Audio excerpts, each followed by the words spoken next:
What's going on, everybody? It's SJG, and welcome to HBCU Game Day. We got a very special edition for you guys today. It is a live version of a basketball show. Get a chance to talk some HBCU basketball. Before we do that, I want to introduce you to my co-host today. He is a Howard University alumnus. More importantly, he's a native of North Carolina, which is really why he's on here. Um, and no, but He is also runs the Bison Express. So he keeps everybody updated on what's going on. I'll let you guys tell them exactly what that is. But we're gonna go ahead and get started with a little video. Brenden, last night before we get started, how you feeling today, man?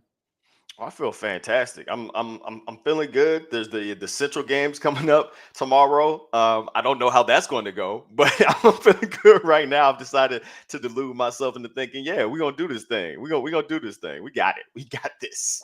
Look, man, I predicted y'all's downfall last week of football, and I don't think it's gonna get any better this week. But it is what it is. At least it's nothing new. But anyway, we're gonna get started really quickly. Last night, you guys nearly almost close pulling off an upset to Georgia Tech. A lot of people rooting for you guys compared to Stewart, and we'll talk about that a little bit later.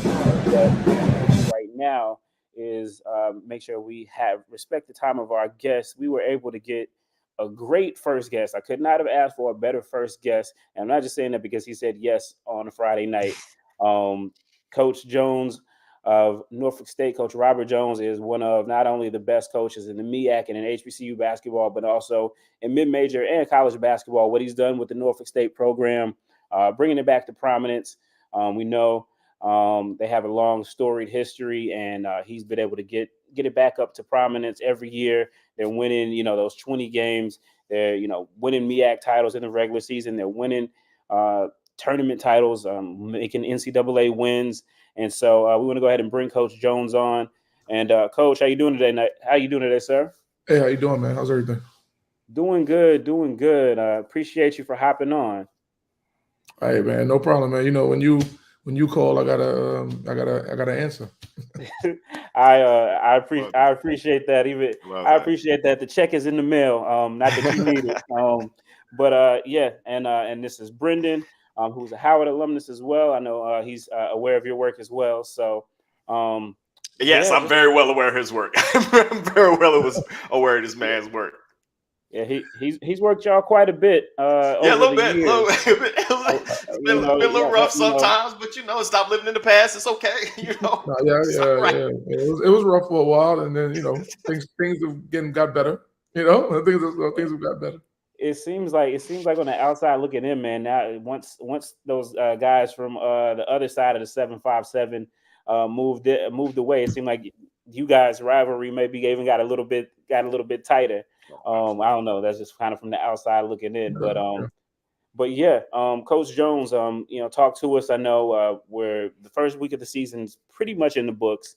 I know you guys had a pair of opening games at home in Eccles. Talk about those games and what you learned from your team, which is pretty new for a lot of people who don't know. Yeah, man, we got 8 new people from last year's team that went to the championship game, and of course, lost to Howard by 1 point. But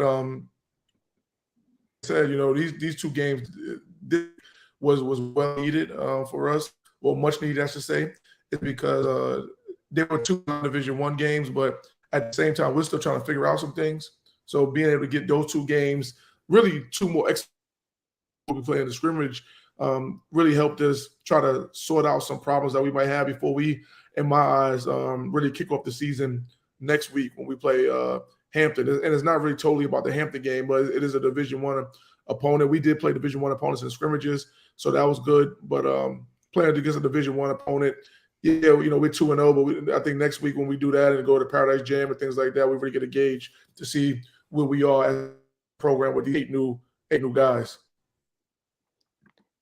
Yeah, no doubt about it. And again, you've been doing this for a while now. You've had those years where you guys may come out and play a really tough schedule right out of the gate, play right at Power Fives and things like that.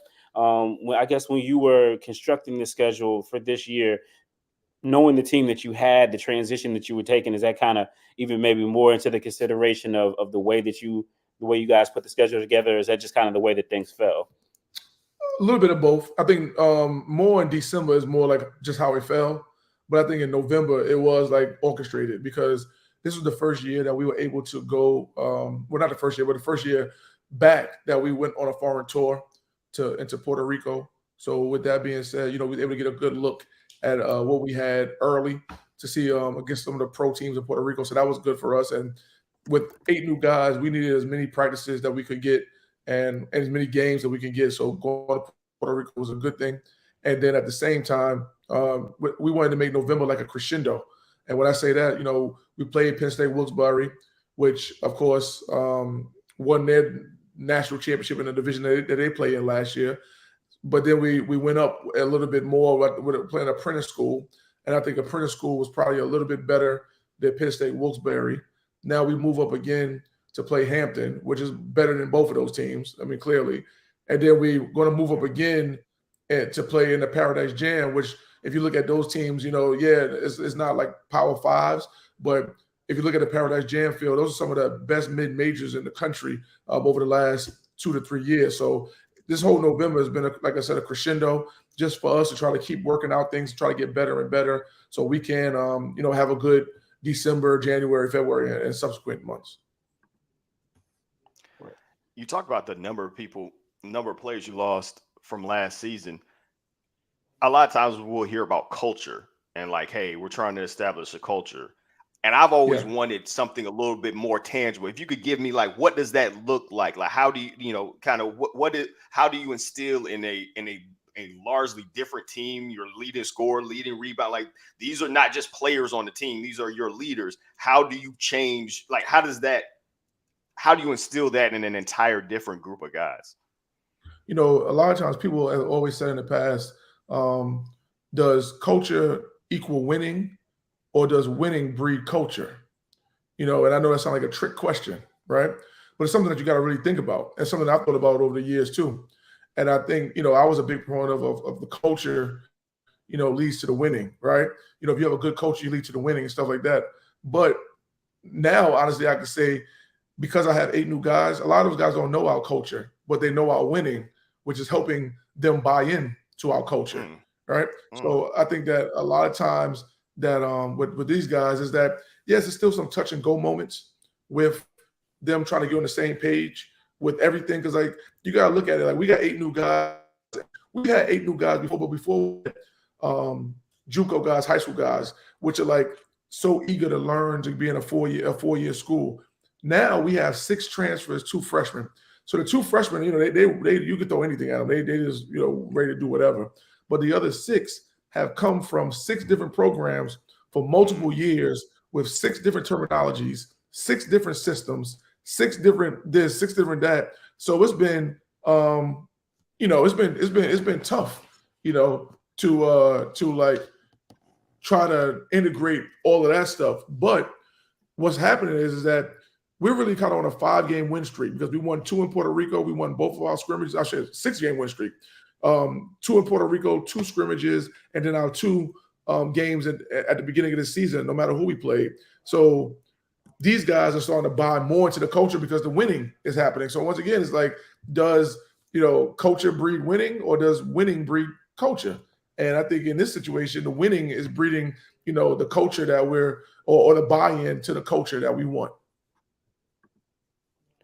Great stuff. Great stuff. Brenden, do you have any other questions for Coach? Like I said, I know, he was gracious enough to give us of his time, so I would definitely want to respect that. But I appreciate you guys, man. No, I'm happy to be able to speak with you after having yelled at your team through my on my TV set for so many years. It's nice to finally get a chance to talk to you, man.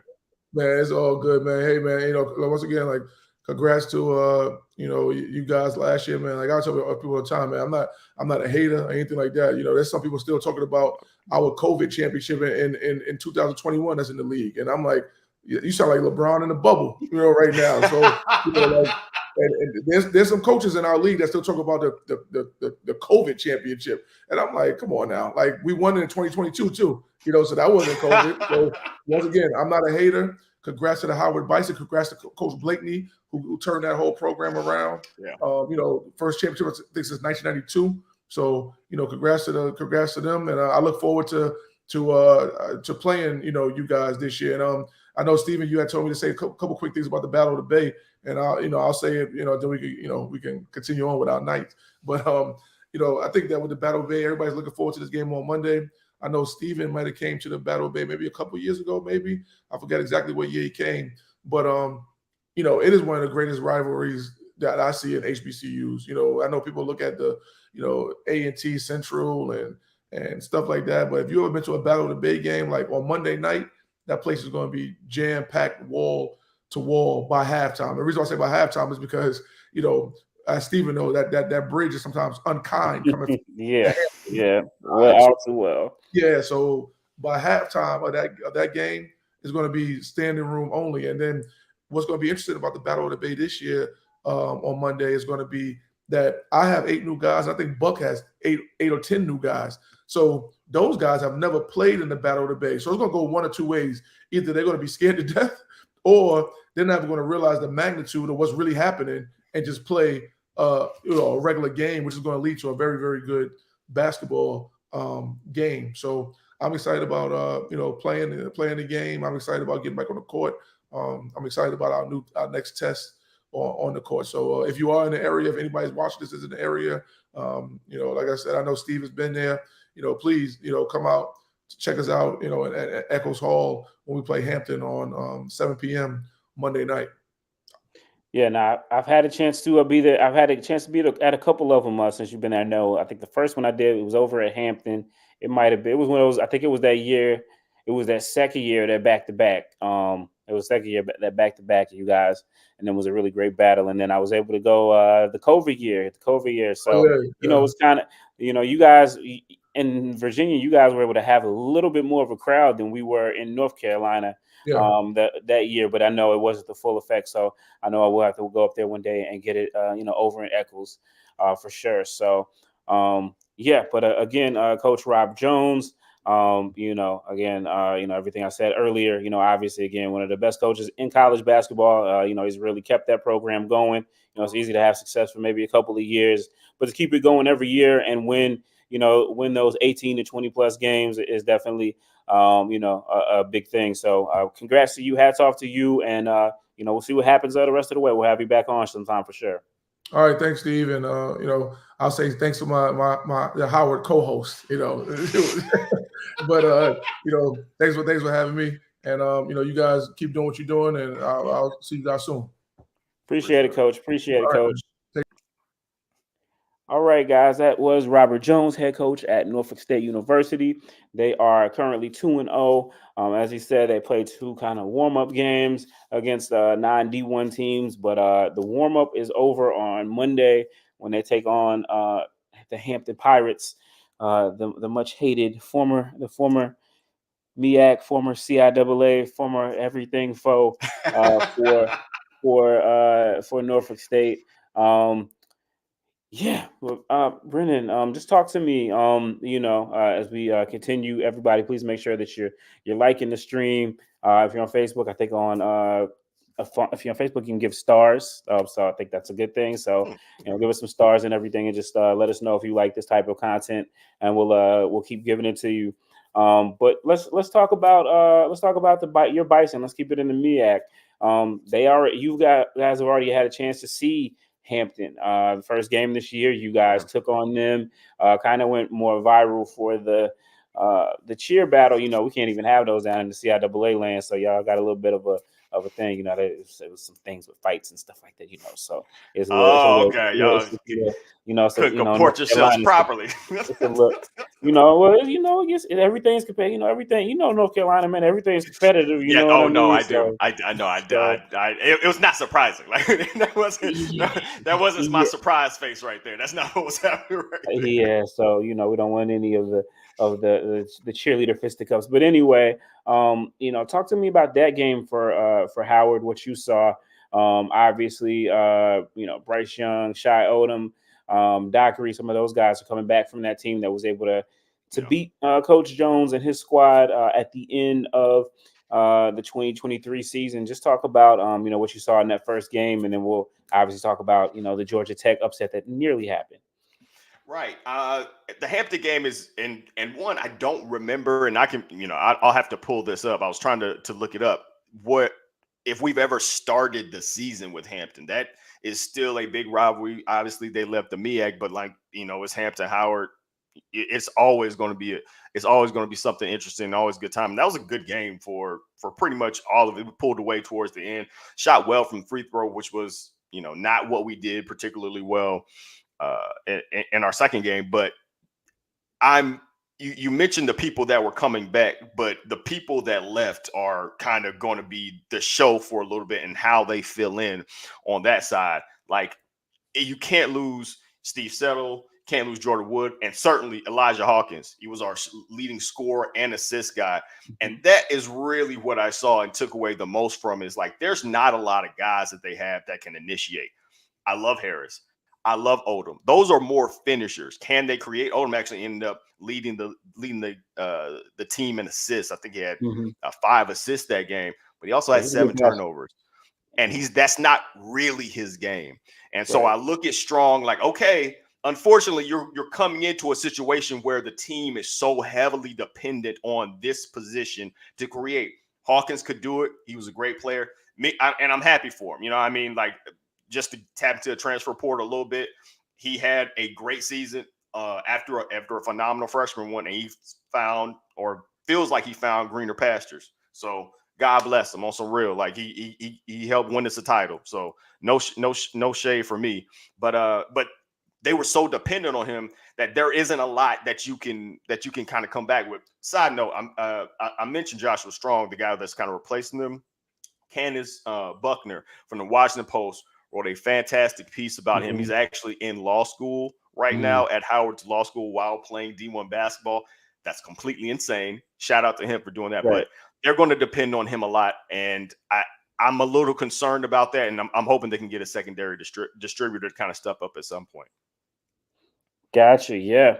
So you guys had the solid win over Hampton on Monday, and then last night, I was at the game, North Carolina Central taking on Virginia Lynchburg, and just keeping up with the scores. And we had our Simone Stanley down there in Atlanta as they took on as your Bison took on Georgia Tech, and man, you guys led for a lot of that game. Just kind of let folks know what happened, what you saw. And what your takeaway was from that really close game to start the season against a Power 5. Yeah, I posted, wrote about this morning for Bison Express. You can go to bisonexpress.org and catch it. But I understand the disappointment. I've talked to a lot of folks, and there was a lot of disappointment. As you mentioned, we were up 14 points, 16 minutes left in that game. With 4 minutes already gone in the second half, they were up double digits. And turnovers, they just bit them in the butt, man. Like, you can't lose. You can't lose so many. I'm gonna go old school. 4 factors. Dean Oliver, Godfather analytics: fouls, rebounds, turnovers, free throws. They lost 3 of those 4. That's tough to do. They didn't shoot well, right? They started off 3 or 4 from deep. They ended up 6 of 21. I'll let everybody else do that math, but it really, really struggled. This is a team that was number 1 in attempts and makes in the MEAC and the 3-pointers last year. The 3-pointers is a huge part of their arsenal. And so to be that bad and still shoot 50% from the field meant that you were doing well in the paint, and your offense was working, right? I mentioned the 21 turnovers versus Hampton, which is going to scare me. They had 13. It wasn't just the 13 is not terrible. That's not awful, but it was the 8 in the second half. And that's when they were up, and then they started having live ball turnovers. And this wasn't pressure. This was poor decision-making with the basketball.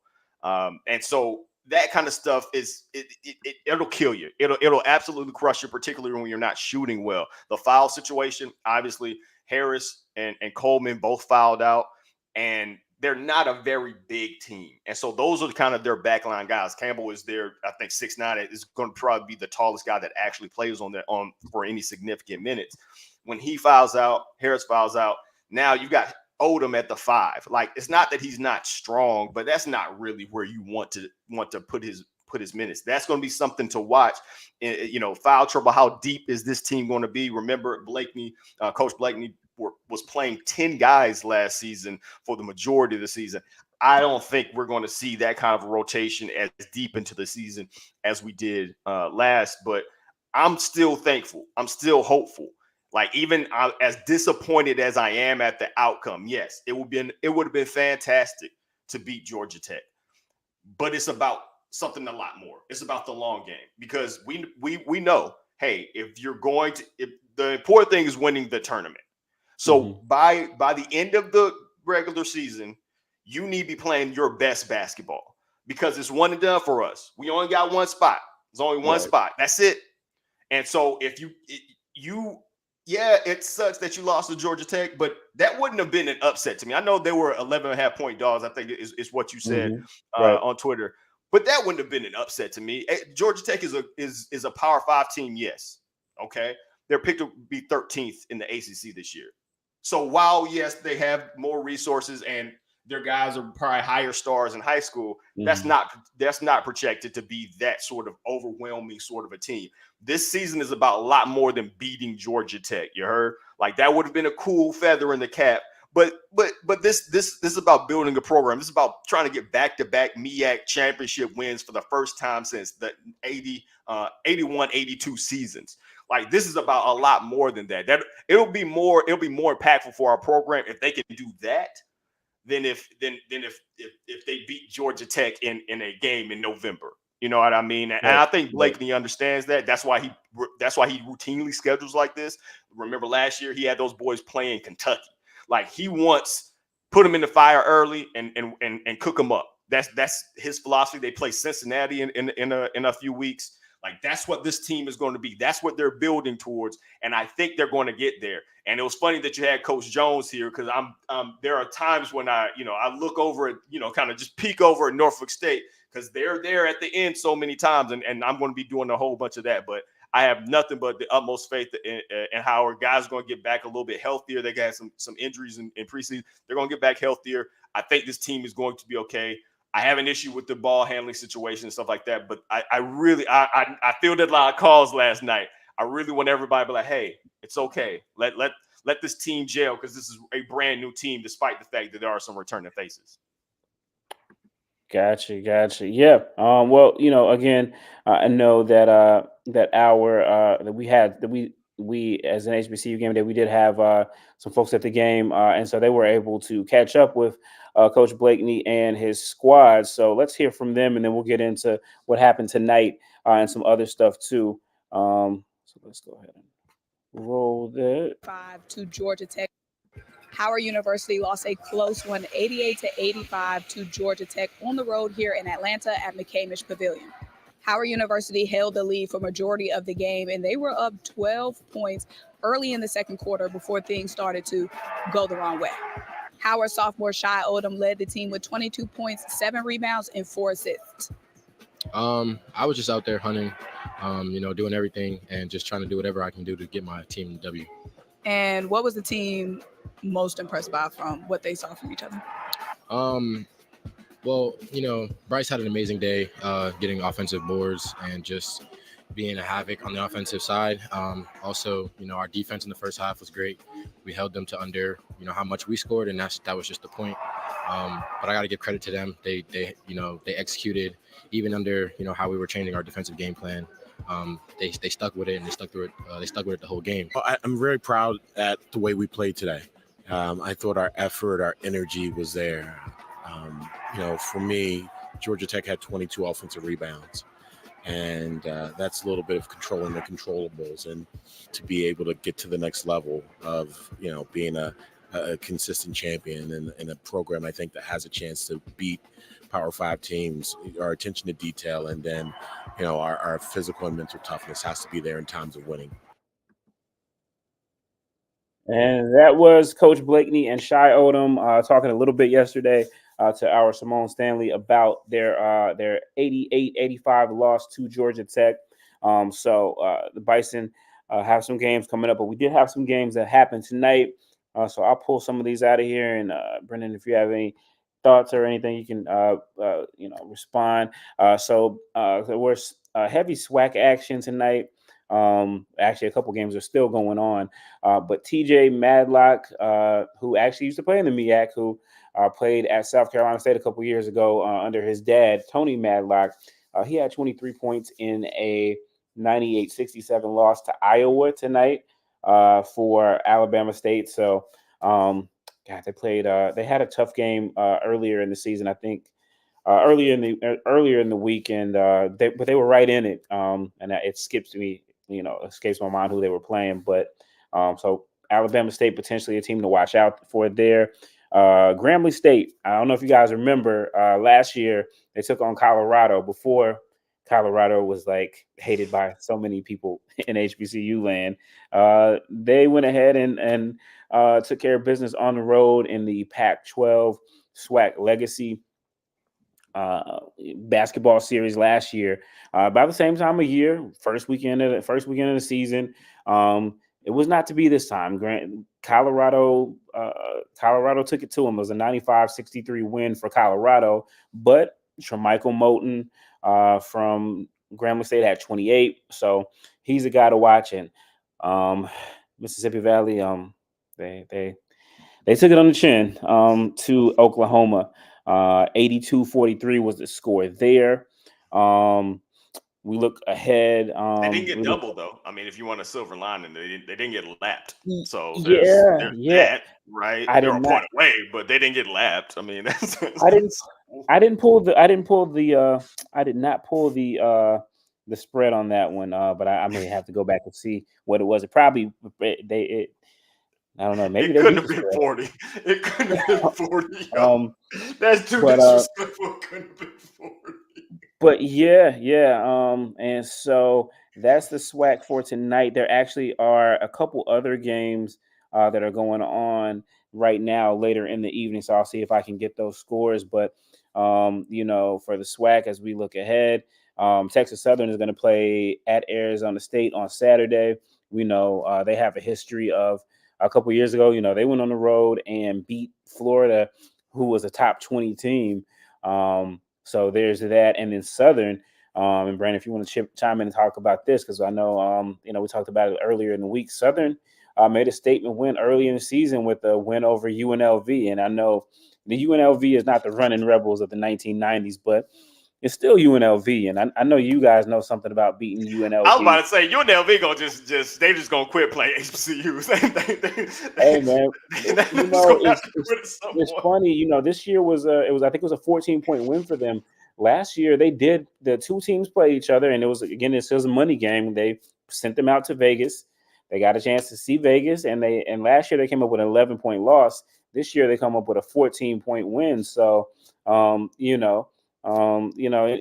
thoughts on what you've seen out of the SWAC so far, or just just the caliber of teams that they have there, where you got see some ugly losses as you expect to, but then you also see some teams every year that are winning in the SWAC over Power 5 teams. It feels like, and you would know better than I do, right? But it feels like we see a lot better competition generally between these HBCUs and these Power 5 PWIs. Like, especially early in season, right? Like, because we're used to being the tune-up to before they kind of get into the meat of their program, usually before some challenge, right? Like, I know ACC, Big Ten have challenges and all that kind of stuff. Before they get to the challenges, they are usually playing us. And it has just felt recently like there have been a lot more that have been competitive. Yes, there are certainly going to be those that catch those ugly L's early, right? But there seems to be like a at least once or twice during this little mini season of playing these teams that a team will either get close or a team will win. And I don't know what to attribute that to. Maybe it's transfers, maybe it's more 3-pointers, and so there's going to be like these larger swings in games. I'm not sure, but it just feels that way. And college basketball just generally feels a little bit crazier than it has been, just with all the movement and stuff that's going on. Yeah, no doubt about it. And you talked about you talked about the transfer portal, and What did you like about the I do think that is something that it definitely is something that's a lot of the times a talk of college basketball too, and how it's transformed college basketball. Last night, I told you I went over to Durham, caught North Carolina Central taking on VUL, which is an HBCU. They're not in. Let's clear this up because there's a lot of confusion sometimes. They're not in. They're not a D2. They're not NAIA. They actually play in a the league that they play in is actually it's the National Christian. I don't want to say, but it's a different league. Okay. So they a lot of people know them for football season. They're known for playing a lot of HBCUs, and now they're even spreading out beyond that and playing some PWIs, usually in money games, and that's how they fund their program and give their student athletes an opportunity to compete in college athletics. North Carolina, it can, and I think this was a good example too of the business of college basketball because, they can, just like you talk about, you guys started the season against a rival. Well, North Carolina Central started against Kansas, the number one team in the country, and that resulted in what you would expect, the 99-56 loss. Yeah. But if you think about it, Coach Moten, who's obviously had a lot of success over in the MEAC and beyond, he's got a new team with 11 new players. 10 of them are transfers, and about half of those are JUCOs, and half of them are D1. And so, after their game last night, I talked to him a little bit about just I talked to him just a little bit about the another one they won him about that pressing type team. We couldn't play Kansas that way because we've been hurt and just pressing every day at practice, and now we get out to Kansas and we can't press. So kind of there should be. Saw him hit one from 10, and I was like, all right. Basketball, you guys, you played Kansas the other night. You got Georgia coming up soon. These guys aren't D1. How do you evaluate the team at this point? Just kind of, what are you basing it off of as you're moving forward, as you got so many new pieces? Yeah, we still relatively new. Some good, some bad. We're just able to put some things on tape so we can truly evaluate it. Obviously, it's difficult to evaluate who you are against Kansas, and it's really difficult sometimes to evaluate who you are against Virginia Lynchburg, right? Because when you're outmanned or you have a size and physical advantage, it should be in your favor. And when someone else have that favor, it shouldn't be in your favor. But what we're trying to do is just put positive things on tape. Regardless of physical stature and matchups, we should be playing our principles regardless of who we're playing against. I thought they were kind of shell-shocked in Lawrence, Kansas. It was the first time they've ever been to an arena and the crowd beat them there, right, an hour and a half. So normally when you come out and shoot around, it's 10 people in there. But when they went out to Kansas, it was 10,000 people in there, booing every shot in warm-up. So they were kind of shell-shocked, but we got their attention. And so we ain't there yet, and we never are there until normally it starts clicking around January 15th, Martin Luther King weekend or something. I don't know what it is about that day, but that's what it is. So I'll be up and yelling and screaming and doing all these things and holding these guys accountable until then. Keyshawn Porter involved. He only has a father that's in athleticism, and now get him going. Plethora of new players that you have on this team. Now I was going to talk about the transfer portal and NIL. I ain't never really been good at that, but patience, just learning. It's a new day and age, and I've adjusted to that. This NIL, this transfer portal, it makes you adjust as a coach, right? So you can't sell history to a player right now. You can't sell banners and championships and Sam Jones and accomplishments and great education and great social life. You can't sell that anymore. They just want to know how much money, right? So that's what they're leading with. So it's hard. But you got to adjust, right? You just got to make sure you adjust, and then once you assemble your team, you got to make sure you're getting good characters and people that want to be here for the right reasons. Because at the end of the day, it's bigger than them, it's bigger than me, it's bigger than everyone. It's the name of that chest, and that's North Carolina Central University. Yeah. So, Coach Lavelle Moten, always with the insight there and giving us something a little bit more than just what happened in the game. What are your thoughts on what he had to say about the transfer portal and just kind of, the way that, we've seen college basketball evolve, what are your thoughts on that? I'm surprised that it sounds like that is just about the money. I understand money's important. I'm not an idiot, right? Like make your bread by all means, do your thing. But I am surprised that the other stuff isn't important too. Like, I mean, not to be funny, but social life would be important to me. Like I'm still in college. Like I'm trying to figure out what the shake is. Like you're moving to Durham. Like living in Durham that's a really cool spot to be in college. Education is still kind of why you're there a little bit. Like your degree does matter. Like especially for people that are playing HBCUs, you're more than likely not going to go to the league. You can play professionally for sure, but having a degree should matter in the, you're not a lottery pick. And so I guess I am a little bit surprised that he says you can't sell that it doesn't matter. And it's interesting to kind of juxtapose that with Coach Jones, right? Where he's talking about building culture and the winning of the program helps mold them to want to do the things that program requires. I'm just fascinated to see kind of how, on one end, Coach Moan is kind of, is pretty much they're mercenaries type joint. And then on the other one, Coach Jones is talking about kind of like the competitiveness of our team and how that helps pull guys in there. I'm really just fascinated about it. Like I could literally sit and listen to a kind of a round table, particularly at the HBCU side of what this looks like and how that is kind of molded.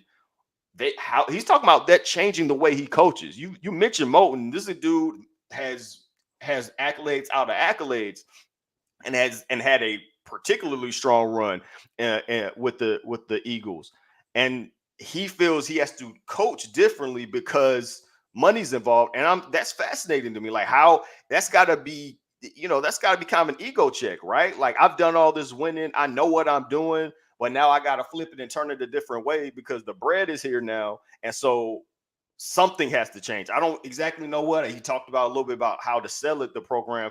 I wonder if his day-to-day changes. Once you get him in the door, does that change, right? Do you feel more pressure to play a guy earlier, right? There's not like, oh, I'm going to catch you as a freshman. You're not going to play that much. You're going to work. And then by sophomore, you're going to know what you're doing, kind of know where the bathrooms are, as my dad says, and like kind of figure out what we're doing on the court. Well, now, if I'm a freshman, I might be out. You know what I mean? Like I might be like, all right, cool. Well, this isn't working. I know that I can go play here, or at least that's what that coach is telling me. That's the dream I'm being sold over here. That's just fascinating stuff to me. And I could really just watch that and see how that's evolved all day. Yeah, really great points. Actually earlier, last month, at MEAC Media Day, I talked to Coach Moulton, and he was kind of saying the same thing. He actually compared this was a little bit more. This kind of raised some eyebrows. He compared it to the crack epidemic. Oh yes, yeah. He, and Coach Moulton, he's a Raleigh shout legend. out to my Southeast Raleigh homie. First off, he's shout out to a my Southeast Raleigh legend. Raleigh legend, and then before that, he's in Boston. He's in Roxbury, so he grew up with New Edition. So he's seen a lot of things, and basically his commentary was that it has allowed for a lot of underhanded things. Where you talk about. He went on to talk about how high major coaches, they may start to approach. If they see a kid they like, they may not approach the kid directly, but they may get into contact with them through AAU coaches or high school coaches to kind of say, hey, a wink and a nod, you know what I mean? And I could kind of see that, you know what I mean? And he talked about too, senior nights, how senior nights aren't going to be the same anymore because, a lot of things. I think it's, like you said, an interesting approach. I sometimes I often read some of the articles about the coach at my alma mater, Clarence Big House Gaines, and it seems like Coach Moulton is saying a lot of things that I think Coach Gaines would be saying in 2023. I mean, if you just look at both of our alma maters, both our teams, our schools won their respective conference champions. You guys at the MEAC, my squad, Winston-Salem State, we won at the CIAA, and both of our teams lost key players that still had eligibility. For you guys, you talk about Elijah Hawkins, and the transition that he made over to Minnesota.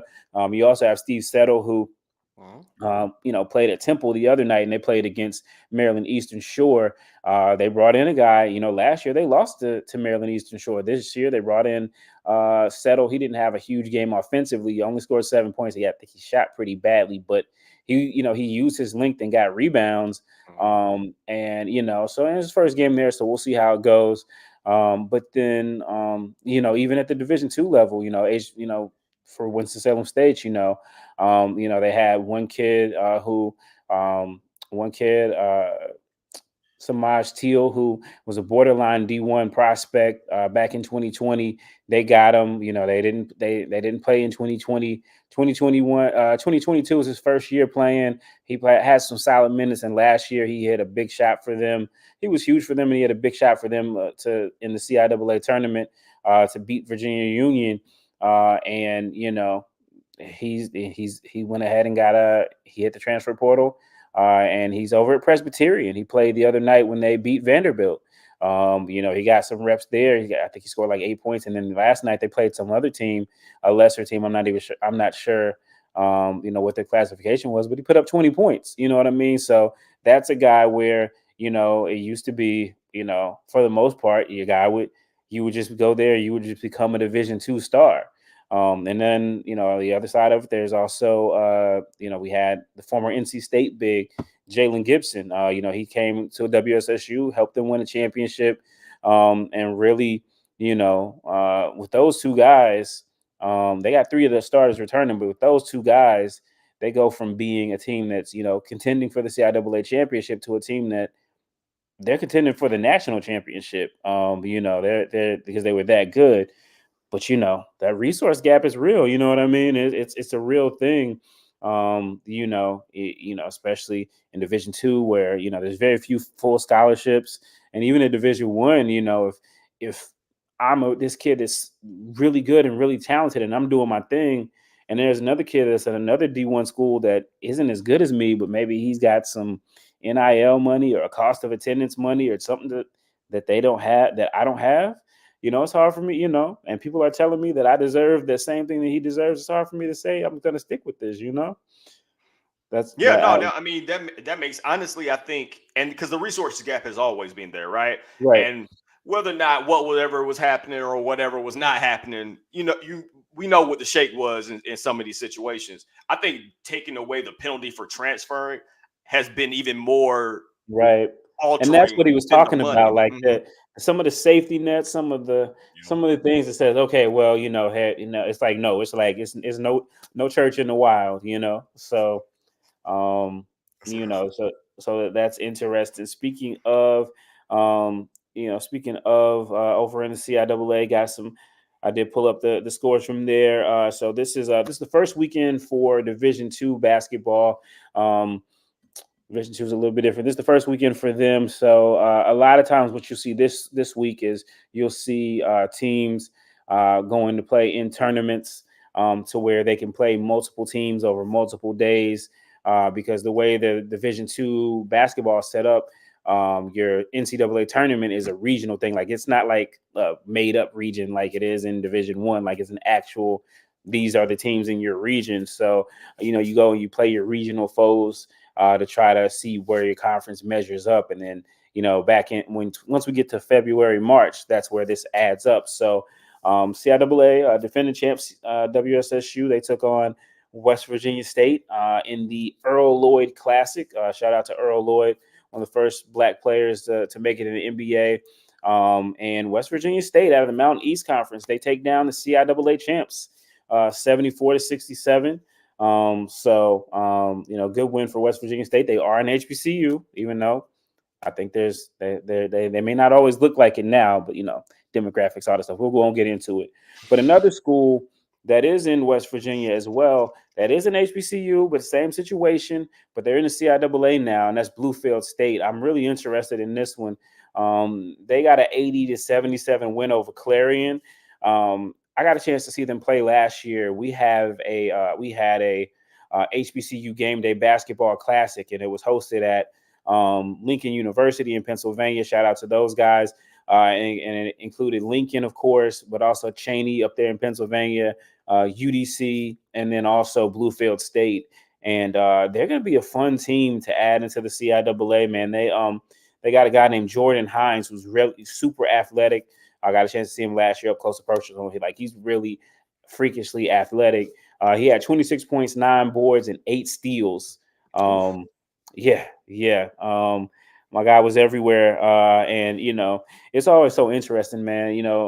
And I know I'm older than you a little bit, but I just it's so crazy when I go to the games and I see the way that the game is changing and evolving. I think he shot like maybe 9 for 21, but like he shot like 2 for 8 from the 3-point line, and I'm just like, man, it's like, what if some of those eight you just continue to drive, and you probably could have had 20, you probably could have had 25 and had a better shooting percentage, but I mean, it's hard, right? Like if you're that kind of an athlete and you can get out, I'm assuming if you got 8 steals, you probably got busy in transition and got to the cup. If you can show that you can make threes, that's all of a sudden you got this super athletic guy. I mean, 3 and D is what everybody wants in the league. Right. So, and that, I mean, that kind of stuff plays into it. I'm not saying that he was hunting, but like everybody wants to be able to shoot threes because that is where the game is. And even if you're not, 2 of 8, that's not great. But if you can, maybe cut that down even to be like a 34% three, don't take the bad off the dribble threes, don't, catch and shoot. Keep it at the catch and shoot level. Suddenly, like your stock rises. Like that's always going to be in the back of those guys they're like a little bit above other folks. They're always thinking, hey, I can make it, and you can. Like if you can put enough film on tape of you stealing the ball, playing defense, shooting threes. Look, man, Duncan Robinson was playing D3 ball before he got to the Miami Heat. So, like, if you show that a level of skill, something, whatever that skill be, amen, amen. You got it. Look, everybody's working on it. The bigs are working on it. The guards are. You got to be able to have it now, man. Yeah, sometimes I did just have a birthday. Sometimes I'm just gonna embrace the get off my lawn mentality. Sometimes I'm just like no.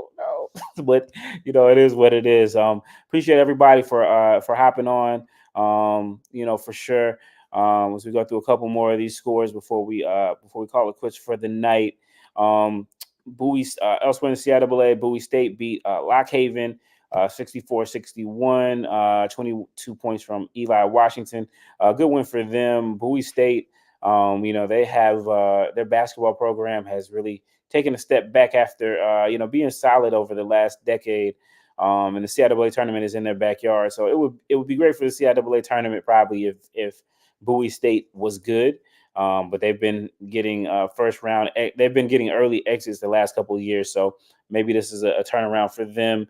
Not a lot of success outside of that in the CIAA. Shepherd beat Virginia State 68-56.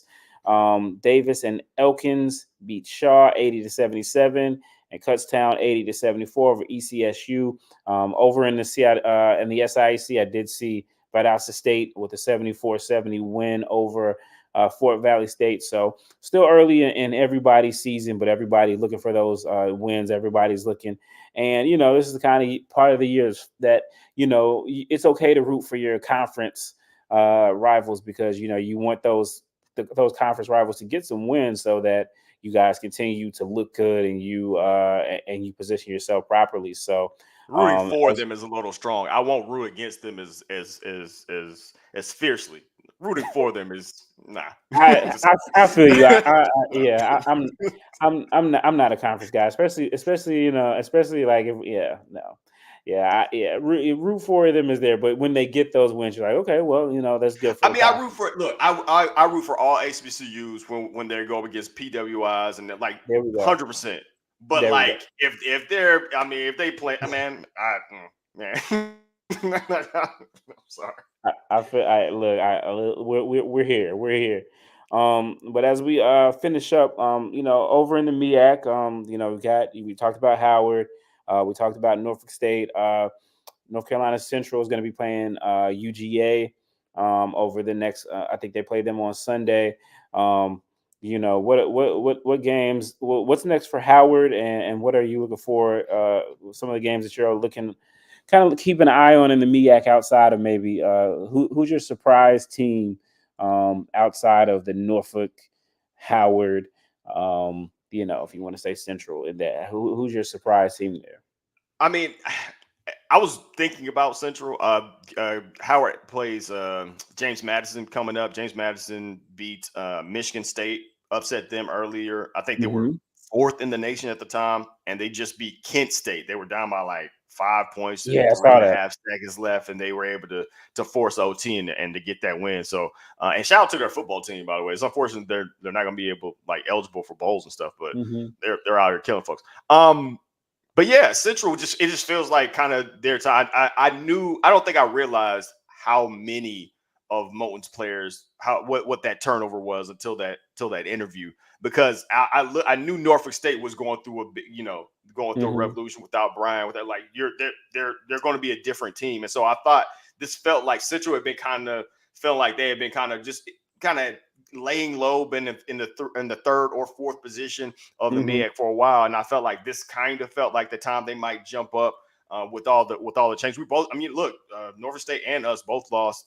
our leading scorers and assist guys. So like this felt like a good time where they might get into it, but it was. I didn't realize that. I knew that they always have JUCO guys is something that Moulton was on, I think, before everybody else in the MEAC was on hard body. Like, but when the transfer, because you could transfer from JUCO and not have that penalty, he did a really good job early on of mining that talent. And now that I think that that delta has shrunk a little bit. But I always believe in Moulton, man. Like, he puts together a team, and like you said, like around MLK, like. Yes, they kind of turn this knob. They turn the corner, and they're always there. They're always threatening, and this kind of feels like this might be a year where they might surprise some people, even with their turnover type stuff. Yeah, no doubt about it. It's definitely gonna be interesting watching them. And I got to talk about the game that I saw tonight too before, and then we'll call it quits. So I went to UNCG against North Carolina A&T. So the Battle of Greensboro. Both teams wear blue and gold. So there's that. North Carolina A&T, talk about a rebuild. They're even having even more of a rebuild. I think they got 13 new players, if I'm not mistaken.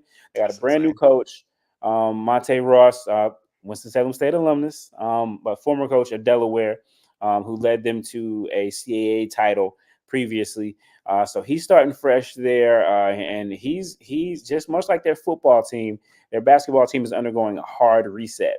So they took their first game, and they got handed to them pretty good against Pitt. I didn't have the final score ahead of me, but yeah, they took it on the chin for sure. And then tonight, they come and play UNCG. Their rival, their crosstown rival. I know them folks spend a lot of time on each other's campus. That's all I know. I don't know about rivalry, but I know them folks like to hang out a little bit. Yeah. If there are any Aggies in the chat, you can let us know if they're really your rival. Historically, there's another team down the road, but we're D2. Y'all don't want to try to claim us, but it's okay. Spicy. Y'all won't play us in front of a crowd. Y'all won't. We'll say that. Y'all play off-season scrimmages or whatever. But anyway, 94-78 was the score in favor of UNCG. And let me tell you, man, UNCG, they got it going early from the 3-point line. Man, they were 10-13 in the first half. It's just like everything they threw went 76%. They shot so it was a 53-32 game at halftime. North Carolina A&T did show some fight for sure. Again, they got a lot of new players, so I'm still learning names. I'm glad they got the names on the back of their jerseys because I definitely don't know them. But Landon Glasper had the team high 32 points, a game high 32 points, 12 out of 25, 5 for 11 from the 3-point line. And so, he with only 2 turnovers. So do see some potential for sure from him. Again, they got so many new parts. Again, it literally is a hard reset. But they had a they shot 50% in the second half. They shot 9 for 28 from 3-point line, which isn't super great, but they were 6 for 14 in the second half. So but UNCG, they cooled off to only hit 5 out of 16 in the second half. So tough start for North Carolina A&T. But That's they got their 29 three rebound. pointers. They put up 29 3-pointers. That's putting them up and down right there. Like heard. Like that's really it right there. Oh man, Yeah. I love college basketball, man. It's great. Yeah, well, A&T was 9 for 28. You know what I mean? Yeah. So, they just weren't as hot. I mean, again, they just 10 for 13 is crazy. Yeah, that's insane. That's an insane It's number. crazy. Like I knew it was a lot, and I looked at the stat sheet. I was like, wow. But yeah, man. I mean, they had a guy who was 4 for 7, 3 for 5, 3 for 3. So they were putting it down. So, but yeah, man, Brenden, I appreciate you for hopping on and talking some ball with me. And let's see. Okay, my man B. Cyrus has spoken. He says, not a rival, but there is strong animosity for that school on West Market Street. Okay. Okay. Okay. Heard. Okay. Well, they won the game this year. It wasn't close. I know A&T did win it back a couple years ago. But again, A&T is undergoing a hard reset. I expect to see some more. It's going to be a little bit tough, but I did see some things that I liked in the second half. They definitely didn't give up, and like I said, this Glasper guy, I got to read up on him a little bit more because he's got some dog in him. So that is all that we have for tonight. I appreciate everybody for hopping on and listening to this. Please make sure that you share it either on YouTube, and we're trying. This was our first stream on Facebook as well. So I appreciate all of you guys for hopping on and talking and taking the time to check in with us, and let us know what you think in the comments. And we'll do this again sometime soon. So for Brenden Whitted, I am Stephen J. Gaither. You guys have a great evening. Be safe and take care.